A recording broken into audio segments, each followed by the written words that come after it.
친윤 경찰과 검찰 그리고 세관 등 이들이 어떻게 조직적으로 마약 사건을 덮었는지. 자, 2023년 1월 23일부터 2월 27일까지 인천과 김해공항을 통해서 약 127kg의 필로폰이 말레이시아로부터 대한민국으로 밀반입되었습니다. 약 500만 명이 일회 투약할 수 있는 엄청난 분량이 들어왔고 국가 안보 보안이 뻥 뚫려버린 심각한 국기문란 사건이 터진 겁니다. 당시 영등포 경찰서 백혜련 경제팀의 수사로 시작되어서 세상에 알려진 이 사건을 심우정 당시 인천지검장과 한동훈 법무부 장관이 앞장서서 사건을 덮었던 겁니다. 덮었어요. 예. 자, 그런데 문제는 경찰입니다. 포상에 2계급 승진을 시켜줘도 모자를 백혜련 경장을 경찰은 화곡지구대로 내쫓아버렸습니다. 파출소. 네. 예. 좌천시킨 거죠. 도대체 경찰은 왜 무슨 이유로 동료인 백혜련 경장의 수사 성과를 덮어버리고 좌천시켜버린 것일까? 상식적으로는 훈장을 줍니다. 저 정도 되면 정말. 네. 2023년 1월 23일에서 24일까지 총 5차례에 걸쳐서 말레이시아 마약 운반 조직원들이 인천공항을 통해 마약을 칭칭 감아서 약 55kg을 밀반입시키는데 성공합니다. 조직적으로 세관이 묵인해주지 않고는 있을 수도 없는 일이 일어난 것입니다. 당시 백혜령 수사팀은 총 30여 명이 넘는 마약 사범을 검거했고 총 170kg에 달하는 마약 사건을 해결했던 겁니다. 국내에 유통된 규모로는 전무후무한 가장 큰 그런 규모였던 겁니다. 정말 참. 백혜령 경장은 이천 세관이 말레이시아 마약 조직과 연계되었다는 혐의를 포착하고 2023년 9월 9일 토요일 명동에 현장 검증을 실시합니다. 말레이시아 조직원들이 23년 1월 27일부터 1월 30일까지 명동 소재의 호텔 두 곳에서 숙박을 한 내용하고요. 1월 27일 10시경에 한국 총책에게 마약을 건네준 사실과 그 장소를 확인까지 합니다. 그때 한국 총책이 타고 온 차량이 벤틀리였다고 합니다. 23년 1월 27일 당일 인천공항을 통해서 밀반입한 24kg을 차량 트렁크에 실어주었다는 사실까지도 확인을 했습니다. 제가 2017년도에 인천공항 경찰단에서 수사과장으로 근무를 했습니다. 인천공항 안보 시스템만큼은 세계 최고입니다. 그런데 이렇게 하루에 6명이 필로폰 4kg씩 신체에 부착한 상태로 공항을 통과했다는 것은 있을 수 없는 일이고 불가능한 일입니다. 관세청이 열어주지 않고는 불가능한 사건이 발생한 겁니다. 단 한 명도 그 정도의 양을 부착한 상태로 공항을 통과해서 마약을 유통한 사례가 없습니다. 화물이나 선박 밀항을 통해 암암리에 마약을 들여왔지 이렇게 대놓고 들여온 사건은 없었습니다. 이러다 나라 망합니다. 이거 정말 심각하네요. 나라 망하겠네요. 제가 지휘부에 보고하겠습니다. 이후에 세관 연루 의혹이 세상에 알려지기 시작을 했는데 여러 곳으로부터 수많은 외압이 들어오기 시작을 했습니다. 그때부터? 예. 네. 자, 지금부터 경찰이 어떻게 조직적으로 백혜령 경정의 언론 브리핑을 막으려 했는지 그리고 백경정을 오히려 찍어내서 지구대로 내쫓아 버렸는지 하나씩 말씀을 드리도록 하겠습니다. 백혜령 경정에 대해서 경찰 내 조직적 외압의 시초는 앞서 언급한 이거 정말 심각하네요. 나라 망하겠네요. 제가 지휘부에 보고하겠습니다. 라고 말했던 같은 영등포 경찰서 동료이자 서장이었던 김찬수부터 시작이 되었습니다. 경찰청 정보 분석 과장으로 근무를 하다가 영등포 서장으로 발령을 받았던 겁니다. 자, 그러면 여기서 김찬수가 맡았던 경찰청 정보 분석 과장 이 도대체 어떤 일을 하는 곳인지를 좀 알아볼 필요성이 있습니다. 경찰청 정보분석과장이란 자리는 경찰에서 취합한 정보를 마지막으로 보고 올리는 자리입니다. 대한민국의 모든 정보를 총종합해 분석하여 대통령실로 올리는 경찰청 분석과장 자리는 대통령이 가장 신뢰할 수 있는 사람만이 앉을 수 있는 자리란 겁니다. 그런데 그런 자리에 있었던 김찬수가 왜 영등포 경찰서장으로 갔을까요? 윤석열은 아주 오래전부터 계엄을 준비했습니다. 언제 터질지 몰랐지만 정말 믿을 만한 신복 중에 신복이 영등포 경찰서장이어야 했습니다. 영등포관 아래 뭐가 있죠? 바로 국회입니다. 야, 이게 계엄하고도 연결되네요. 그렇죠. 와, 그러니까 오랫동안 윤석열은 계엄을 준비를 했었고 김찬수가 이제 국회를 영등포 관할할 영등포 서장으로 김찬수를 보낸 거죠. 하하. 자, 영등포 경찰서장이 된 김찬수는 처음부터 과연 백경정 팀의 마약 사건을 덮으려고 했을까요? 처음에는 적극적으로 뒷받침해 준 걸로 알고 있어요. 맞습니다. 처음에는 이 수사가 딱 됐을 때 엄청 좋아했대요. 예. 한건 했구나. 네. 예. 그래서 김찬수 영등포서장은 부랴부랴 용산 대통령실 국정상황실 경찰 책임자 박현수 경무관에게 전화를 합니다. 서울경찰청장 네. 대리. 네. 오. 형님, 저 큰 건 하나 해결했습니다. 대통령님께서 마약과의 전쟁을 선포하셨는데 제가 해결했습니다. 기뻐해 주십시오. 대한민국 최대 마약 사건을 해결 중입니다. 그리고 인천세관과의 연루 의혹도 수사 중입니다. 칭찬해 주십시오. 이렇게 했을 겁니다. 네, 네. 자, 그런데 문제는 지금부터입니다. 대통령실 국정상황실 박현수 경무관은 보고받은 내용을 윤석열, 김건희에게 보고를 합니다. 그리고 당시 서울청 수사부장 김봉식이가 있습니다. 김봉식. 김봉식. 지금 서울청장입니다. 서울청장 네. 개엄 때. 네. 9월 11일 오후에 문자 보고를 받고 수고했다는 취지의 문자를 영등포서로 회신합니다. 그리고 곧바로 마약과장 백승원 총장과 함께 대통령실에 직보를 합니다. 그러자 갑자기 경찰이 발칵 뒤집히기 시작을 합니다. 바로 경찰이 건들지 말아야 할 영린을 건든 겁니다. 영린을 건드렸다. 감히 여사님 사업에 손을 댄 겁니다. 근데 이때 2023년 9월 11일 날 당시 윤희근 경찰청장은 윤석열, 김건희의 독촉을 받고 말레이시아를 방문했다라고 합니다. 무슨 독촉이요? 여기서 저 말레이시아 경찰청장과 외관상으로 보기에는 한국과 말레이시아 간 마약 단속 관련 협의체를 마련하는 행사처럼 보였는데 예. 저 당일날 말레이시아 마약 유통 조직 마이클은 필로폰 100kg을 쿠알라룸푸르 공항에서 선적을 하고 있었고 이 마약은 대한민국 세관을 무사 통과하도록 예정되어 있었던 겁니다. 김광호 서울청장이 2023년 9월 13일 김찬수 영등포서장에게 저녁에 전화를 합니다. 용산에서 괘씸하게 보고 있으니 알아서 처신하라는 압력을 받기 시작했던 시점이 아니, 저 때입니다. 백혈용을 버리는 길이 내가 살 길이다. 자신이 꾸렸던 마약 수사 전단팀을 배신하는 길을 택하게 됩니다. 그냥 덮으라니까 따르는 거죠. 지서 하면 지서야 되는 겁니다. 견찰이기 때문에. 그냥 국가기구를 완전히 비틀어 놨네요. 백혈영은 그래서 학수 없이 좀 더 확실하게 세관 연루 의혹을 제대로 수사해야겠다고 생각을 했던 겁니다. 그래서 2023년 9월 22일 인천세관 통관 2국 1과 등에 대한 압수수색 영장을 발부받아서 네. 현장 검증을 실시합니다. 이때까지만 해도 백혈영 경정팀의 영등포 경찰서 관할 검찰은 서울 남부지검이었습니다. 남부지검. 네. 백경정팀은 압수수색 영장이 필요했었고요. 검찰의 수사 공조가 필요했었습니다. 즉 인천지검이 아닌 서울 남부지검과 호흡을 맞춰서 압수수색 영장을 신청했던 겁니다. 당시 서울 남부지검의 형사 6부 검사들은 적극적으로 협조를 해서 압수수색 영장을 발부해줬던 겁니다. 네. 만약 백경정 팀의 세관 연루 마약 수사가 무리한 수사였거나 수사 비례 원칙을 조금이라도 벗어난 수사였더라면 제동을 예. 당시에 남부지검 협조를 안 특수부는 해주죠. 협조를 안 했을 겁니다. 결국 나중에 그 남부지검 형사 6부는 10월 10일 날 폭파되어 버립니다. 급작스러운 인사 발령을 해버리고 마약 사무 이전을 형사 6부를 아작내면서 형사 3부로 다 넘겨버립니다.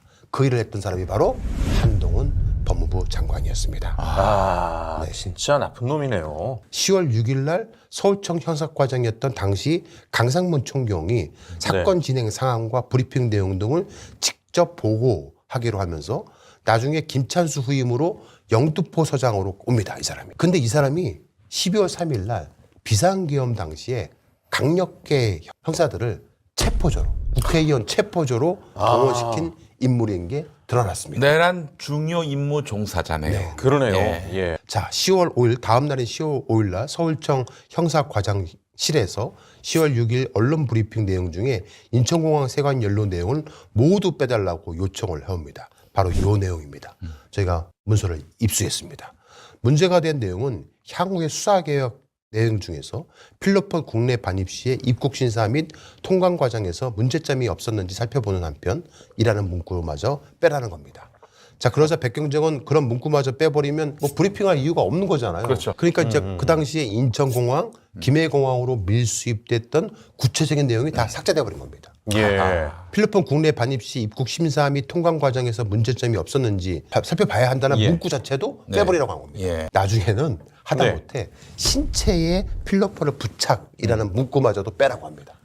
그러는 네. 사이 10월 5일 날 백혈영 경장에게 또 다른 한 통의 전화가 같은 경찰 조직에서 걸려옵니다. 바로 당시 서울청장을 비롯한 수사지휘부와 수사지휘라인에도 없었던 서울경찰청 생활안전부장이었던 조병로 경무관이었습니다. 관세청도 정부기관인데 이 경찰이 관세청을 수사를 하면 정부기관끼리 싸우는 것으로 비춰질 수가 있지 않겠습니까? 여보세요? 네, 저 영등포 경찰서 형사 이과장 백현웅 경장입니다. 네네, 과장님. 네네네. 통화 한번 했었죠? 예, 휴일인데 전화드려서 송구합니다. 아닙니다. 괜찮습니다. 아니, 이 마약 사건 진행하다 보니까 네네. 부장님이 저번에 저에게 전화해가지고 하신 말씀이 생각나서 인천 세관장 통해가지고, 그, 국감이 앞두고 있어가지고, 아마 그 관세청장하고 막 통화를 여러 번 한 것 같더라고요. 그때 부장님께서 하신 게 부장님 개인 의견이신 건지 아니면 다른 분의 의견을 전달하신 건지 제가 궁금해서 아닙니다. 인천 세관장이 제가 제가 공항 단장을 했었거든요. 단장님 하셨다고요? 네, 제가 이 직전에 세관부장 오기 전에 공항 경찰 단장을 했어요. 네, 그래가지고 이제 거기서 저한테 협조를 요청한 거예요. 야, 저 이게 조병로 저 사람은 수사지휘 라인도 없었던 사람이었거든요. 뭘 이렇게 많이 알아? 근데 저 사람이 인천세관장한테 전화까지 한 거예요. 자기가 뭐라고 해결해 주겠다고. 그렇지. 네네. 그리고 그거를 백현웅 경찰에 전화해가지고 저런 얘기를 해버린 겁니다. 그러니까 뭐 난리가 난 거죠. 야, 이 사람이 이종호, 김건희 주가 조작 네네. 2차 큰손 이정호 아닙니까? 라인이죠. 예. 이정호 라인. 그 이정호가 치안감으로 신신시켜준다고 예, 했던 맞습니다. 사람이 바로 저 사람입니다. 조성로. 네. 예. 예. 그리고 그 이종호는 김건희하고 연결돼 있고. 맞습니다. 예. 이 대화만 놓고 봐도 아주 해맑은 인천 사람들입니다. 세관장은 부정청탁을 한 거고요. 그렇죠. 그렇죠. 네. 그다음 조병로는 업무 방해를 한 겁니다. 자, 이제 조병로한테 전화를 받은 인천세관 입장에서는 네. 이제 좀 힘을 얻었겠죠. 네. 인천세관의 정기섭 여행자 통관 2국장이 직접 백혜련 경장에게 전화를 합니다. 그리고 찾아오겠다고 하는 거예요. 예. 또 서울청 폭력계장 최영우 경장이 또 전화를 해가면서 또 자기도 영등포로 찾아가겠다고 합니다. 거기다 국가수사본부의 마약 계정이었던 이주만 경장도 통화를 또 하면서 찾아오겠다고 말까지 하고 다음날 10월 6일 날 인천세관 통관 2국장 아까 말씀드린 정기섭 등 4, 5명이 직접 영등포 경찰서를 찾아옵니다. 그리고 백혜정 경장의 면담을 요청을 해요. 세관 간부들이 찾아와서 첫 마디가 뭔지 아십니까? 죄송합니다. 관세청장 고강희호 관세청장님 지시로 왔습니다. 인천세관장은 김강호 서울경찰청장을 만나러 갔고 자신은 영등포 경찰서 형사과장을 만나러 왔다 라고까지 말을 하면서 사건을 어떻게 좀 조용하게 처리해 줄 수 없겠냐라고 부탁을 한 겁니다. 또 외압을 하러 온 거죠. 그렇죠. 네. 예.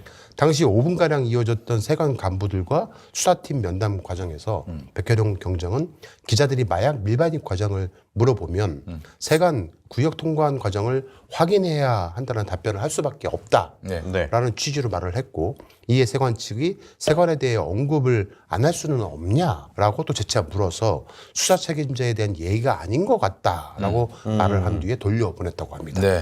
2023년 10월 중순경에 김찬수 영등포서장은 이제 대놓고 말레이시아 마약 조직원들 진술밖에 없는 이 사건을 왜 갑자기 진행하려고 하느냐라고 하면서 압력을 행사합니다. 잘한다고 그러다가. 그렇죠. 예. 네. 수사를 못하도록 아예 방해를 한 겁니다. 예. 결국은 수사팀은 뿔뿔이 흩어지게 됩니다. 이게 그 당시 외압 전개도입니다. 어마어마하죠. 김강호 서울청장은 결국 10월 6일 세관연루 마약 사건을 영등포서에서 서울청으로 이첩하였다가 받을 곳이 없는 거예요. 그 당시에 서울청 광역수사단의 마약수사대장이 이첩받기를 거부해버린 바람에 줄 곳을 못 찾는 겁니다. 그러다가 뺑글뺑글 돌다가 다시 10월 11일 날 영등포서로 되돌아갑니다.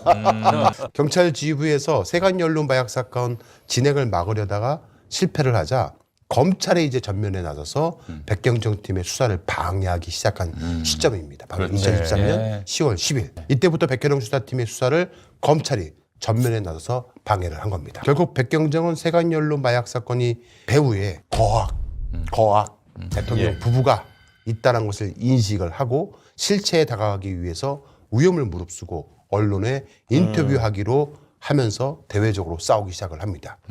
이에 경찰청은 백경정에게 공보 준칙을 위반을 했다고 하면서 마약 수사팀을 와해시켜버리고 백경정을 화곡 지구대로 좌천시켜 버립니다. 이때 백경정과 김찬수 서장과의 통화 내용을 들어보도록 하겠습니다. 네, 과장님. 입건했단 말씀이 무슨 특별한 의미가 지금 있어서 지금 입건이 된 건가요? 아니면 실제 맞는 건가요? 실제 맞습니다. 이게 지금 현재 뭐 추가적으로 혐의가 좀 확인되는 게 있나요? 그 인천 가가지고 현장 검증하면서 다 확인하게 했거든요. 저희가 영상자료 보면서 확인하게 하고 현장에 나가서 확인하게 했는데 뭐 일초의 망설임도 없습니다. 다 찍어냅니다. 제가 드릴 말씀 입건했으면 그 다음 단계로 좀 뭔가 좀 구체적으로 좀 일단 소환 조사도 하고 해야 될 부분인데 그러면 지금 통신 수사랄지 이런 결과 단계 좀 나온 게 있나요? 어느 정도? 지금 통신 수사하고 금융계좌 압수수색 네. 영장이고 현장 이제 검찰에 잡힌 애 데리고 현장 검증하겠다고 이렇게 했더니 전부 기각이에요. 기각하는 뭐 이유가 뭐예요? 그냥 구체적인 혐의가 구체적이지 않다는 건가요? 10월 10일, 11일자로 예. 형사 6부에서 마약을 담당했는데 형사 3부로 건네줍니다. 남부지검이요? 네, 남부지검에서 검찰에서 건네주고 거기서 이 내용을 알지도 못한 그 검사 2명이 나서서 검사의 용어를 쓰는 게 아니고 판사의 용어를 쓰면서 현 단계에서 필요 없다 다 기각을 시켜요. 경찰서장이었던 김찬수는 2024년 1월 말경에 누군가가 60대 초반의 백발 남성이 영등포 경찰서를 찾아와서 김찬수 서장을 대동하고 점심시간에 영등포 경찰서를 싹 같이 산책하는 모습을 연출을 해요. 그러면 다 볼 거 아니에요. 그렇죠. 네. 예, 용산에 충성을 하면은 영전한다는 메시지를 준 겁니다. 그리고 결국 김찬수는 마약세관 연루 사건을 잘 덮은 경로를 인정받아서 2024년 대통령실 자치행정비서관으로 영전되어 갑니다. 아이고. 참. 그리고 저 김찬수는 2025년 2월 대통령실 국정상황실 행정관으로 파견 발령이 나면서 경무관으로 승진합니다. 그 꿈에 그리던. 네. 오. 거기다가 저 조지호 서울청장은 재직 시에 백효령을 징계를 먹여서 좌천을 시킨 직후에 경찰청장으로 영전합니다. 그리고 내란 중요 임무 종사자로서 구속 수사를 받았죠. 네. 예. 거기다가 또 당시 수사 이첩을 지시하고 수사를 방해했었던 서울경찰청 김봉식 수사부장 2계급 승진하면서 영전에서 서울경찰청장까지 역임하게 됩니다. 김병찬 당시 서울청 광역수사단장은 국가수사본부 수사국장으로 영전이 되었었고 또한 국가수사본부 이주만 마약계장은 총경으로 승진을 했습니다. 이주만 마약계장 외에 수사외압과 사건을 이첩하라고 했던 관련 지휘란에 있었던 모든 고위직 경찰 관련 인사들은 요직에서 건재하고 있습니다. 건재예요. 지금 예, 아직도 예. 현직이에요. 자, 그런데 말입니다. 예. 백혈연 경정을 찍어내기 위해서 경찰 조직은 감찰에 들어갑니다. 백경장을 감찰 조사한 겁니다. 이게 그 사유가 세간 피의자 중에 한 명이 예. 국민신문고에 진정을 냈다라고 하면서 감찰을 한 거예요. 예. 그래서 백혜련 경정이 국민신문고 진정 내용이 허위의 사실이고 무고다라고 네. 주장을 하면서 도대체 누가 어떤 사유로 진정을 냈는지 그 진정 내용을 알려달라고 정보 공개 요청을 했거든요. 할 수 있어요. 네. 예, 예. 누구나 할 수 있습니다. 예. 거부당합니다. 그걸 거부를 해요? 네. 누가 어떤 내용을 이야. 자신을 무고했는지 알 수가 없으니 백혈연 경정은 다툴 수도 없고 되고 네. 속수무책으로 두들겨 맞는 상황이 돼버린 겁니다.